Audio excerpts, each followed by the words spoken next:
Hello everyone, welcome to my channel. So in the previous video we know that what is the this keyword which is used for the instance variable. So let us understand this keyword we can also use it for the method. So this keyword, with the help of this keyword we can invoke the method. How it will be possible, let us discuss in this video. Okay, this keyword can be used to invoke. So invoke means call on. Okay, invoke current class method. So this is going to be done internally. Okay, so automatically this is the thing is going to be happen automatically in the Java language. For example, in a class, the class name is called test. In a test class, I'm going to define a method. So the method name is like void a. Okay, so in this void a, I'm going to write some information. See, this is the void a. I'm going to write some information, and similarly, I'm going to define one more method like void b. I want to call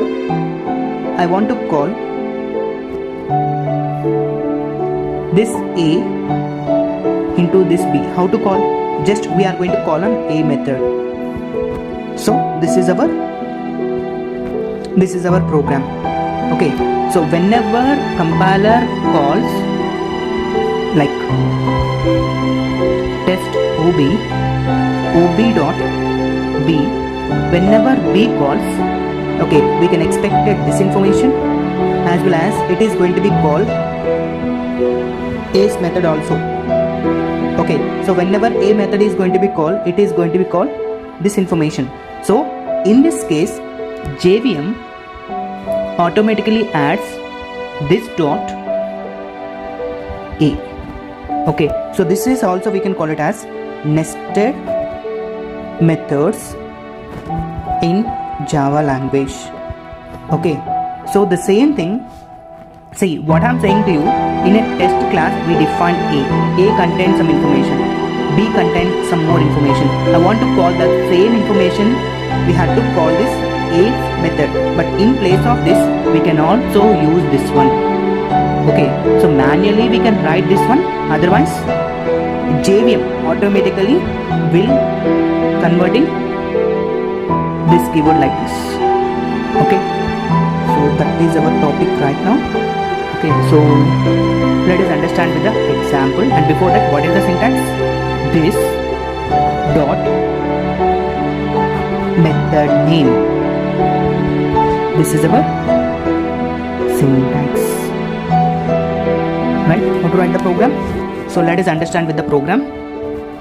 We can define class, and the class name is a, and in a class a we have to define method like void a.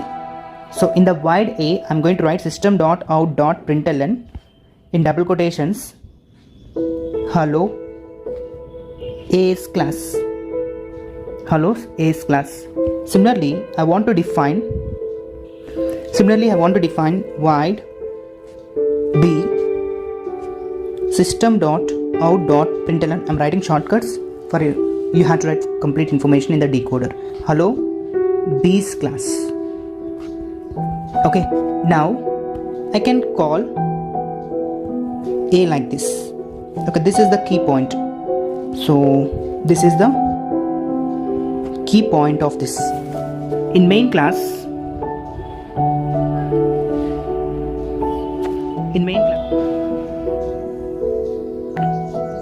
class test public static void main string args and a ob equal to new of a. See, I'm going to call ob dot, as per example, ob dot, what I have to call a or b. I'm going to call b. So if I call the b, then expected output is, what is the output I can expect? Hello A's class data and hello base class data. So both data we can expect it. So during this internal process, JVM automatically adds this dot A. By automatically JVM invoke or call on this A's method in the base class. Otherwise, you can also write manually. I'm replacing this dot A. Okay, so this is also valid and earlier line is also valid. So this is the syntax. This is the syntax as per the method. This method. So this is the way we can invoke current class method in a Java language. I hope you understand this video. If you have any questions, so let me know the information in the comment box. Thank you for watching. Bye.